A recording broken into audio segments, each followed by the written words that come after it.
खबर सामने आ रही है। बड़ी खबर यह कि आज दोनों देशों के डीजीएमओ के बीच आज एक अहम बैठक होने वाली, जिसमें सीज फायर के साथ ही मौजूदा हालात पर भी चर्चा होगी। देखिए, सीज फायर के बाद ये पहली डीजीएमओ की बैठक होनी है। भारत पाकिस्तान के बीच एक बातचीत होनी है और 12 बजे ये बातचीत होगी, जिसका इंतजार हर किसी को है। सीज फायर के बाद ये बहुत महत्वपूर्ण बातचीत होगी। एक तरफ प्रधानमंत्री आवास पर ये बैठक चल रही है डीजीएमओ की बातचीत से पहले, और दो तस्वीरें आपको सामने है। देखिए, आज डीजीएमओ की जो बातचीत होनी है, एक तरफ भारत की तरफ से राजीव घई इसकी अध्यक्षता करेंगे, तो पाकिस्तान की तरफ से काशिफ अब्दुल्ला इसकी अध्यक्षता करेंगे। प्रत्युष जी हाँ, डीजीएमओ स्तर की बातचीत होगी और 10 तारीख को जो पाकिस्तान की तरफ से गिड़गिड़ाते हुए फोन कॉल आई थी डीजीएमओ की तरफ से कि हम संघर्ष विराम चाहते हैं, हम सीज फायर चाहते हैं, उसके बाद हमने देखा कि शाम 5 बजे के बाद से सीज फायर का ऐलान किया गया, लेकिन फिर भी रात में पाकिस्तान की तरफ से ड्रोन अटैक करने की नाकाम कोशिश की गई और उसके बाद आज ये टेलीफोनिक बातचीत होनी है दोनों देशों के डीजीएमओ। हमारे साथ दो खास मेहमान इस वक्त स्टूडियो में मौजूद हैं। Retired colonel Mayank Choubey sir हमारे साथ हैं और साथ ही retired air vice marshal OP Tiwari sir हमारे साथ मौजूद हैं। मयंक सर, एक खाका तो बिल्कुल खींचा जा चुका है, जिसको इस वक्त फाइनल धार दी जा रही है प्रधानमंत्री के आवास पर। क्या वो बात होगी जो पाकिस्तान को सीधे सीधे कहा जाएगा? जी, मैं आपके जरिए देशवासियों को बता देता हूं कि भारतीय सेना जो है वो हमेशा अपने देश के लीडर्स की बात सुनती है और उनके कहे अनुसार आगे बढ़ती है, अनलाइक पाकिस्तान। तो इस समय जो सेना के प्रमुख या डीजीएमओ जो भी बात करेंगे, डीजीएमओ 12 बजे जब बात करेंगे अपने पाकिस्तानी काउंटर पार्ट के साथ में, तो वो कुछ पॉइंट उन तक रखेंगे। इस पॉइंट को डिस्कस किया जा रहा होगा प्रोबेबली इस समय प्रधानमंत्री आवास में। क्या पॉइंट रखेंगे नेगोशिएशन टेबल पर जब वो आएंगे, तो पाकिस्तान वाले भी अपनी पॉइंट रखेंगे। हमको किस मुद्दे पर क्या बोलना है और हमको किस मुद्दे तक पीछे भी हटना पड़ सकता है। ओपी तिवारी सर, इसमें दो बातें जो दो लोगों ने सुनी है, वो है एक्ट ऑफ वार। अगर आपने कोई भी टेररिस्ट एक्टिविटी की, एक्ट ऑफ वार मानी जाएगी, और रेड लाइन यानी एक लक्ष्मण रेखा खींच दी गई है। वो लक्ष्मण रेखा ये पाकिस्तान को अच्छी तरीके से समझाया जाएगा। हाँ प्रत्युष, बिल्कुल सहमत हूं। इसका एक तगड़ा इंप्लीकेशन है कि जैसे हमें वर्ल्ड ओपिनियन बनाने की, जनरेट करने की कोई आवश्यकता नहीं होगी। आप कुछ करोगे, हम तुरंत जवाब देंगे।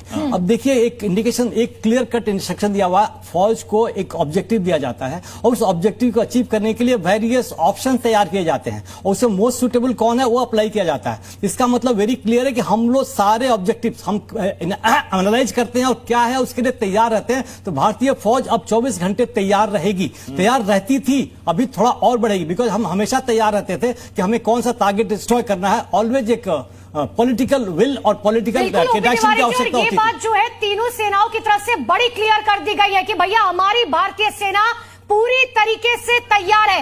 अगर वहां से सरहद पार से एक गोली चली तो यहां से गोला चलेगा। मैं लौटूंगी आपके पास और इसी बीच बड़ी खबर आपको बता दें।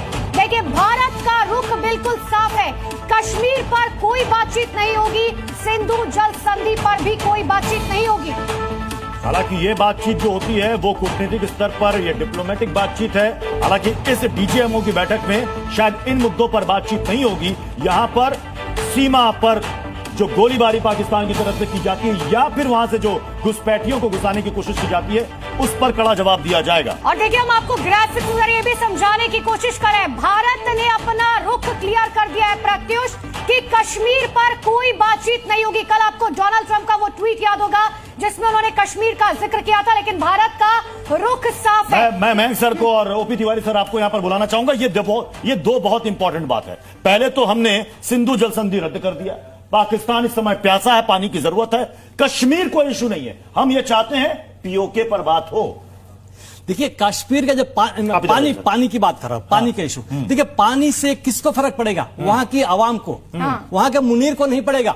वो तो अपनी पूरी प्रॉपर्टी अमेरिका भेज चुका है, उसके पास पर्सनल जहाज है, वो भाग जाएगा। तो पाकिस्तान को ये समझना चाहिए कि पाकिस्तान की आवाम का कंसर्न पाकिस्तान के पॉलिटिकल लीडर कर सकते हैं, लेकिन पॉलिटिकल लीडरशिप भी तो इनकम्प्लीट है। पाकिस्तान सिंधु जल संधि पर भी कोई बातचीत करने को तैयार नहीं है। कोई संझाल नहीं है, कोई अपना political leadership is very clear कि पहली बार स्टैंड लेना है। हमेशा हम खाली खून बहाते रहे। अब ये सबसे इंपॉर्टेंट पॉइंट है मयंक सर, ये सबसे इंपॉर्टेंट पॉइंट।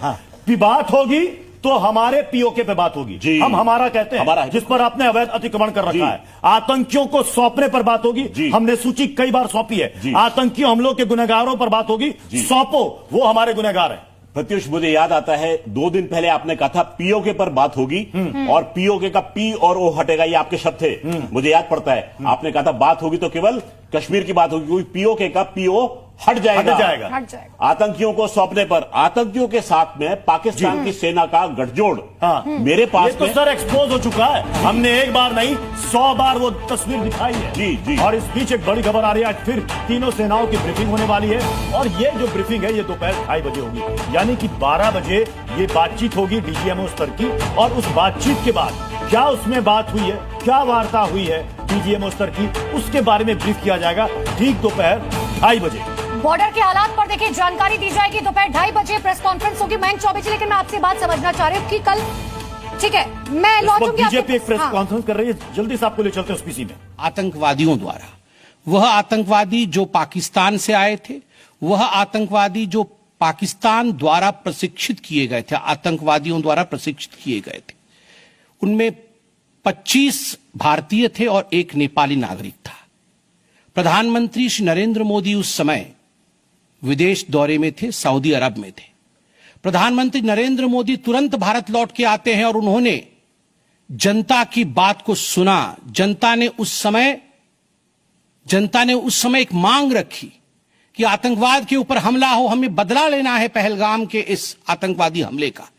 प्रधानमंत्री ने बिहार की भूमि से ऐलान किया और यह वादा किया कि मैं वादा करता हूं कि जो आपकी इच्छा है कि आतंकवाद के खिलाफ हमला होगा, हम पहलगाम के इस आतंकवादी हमले का बदला लेंगे।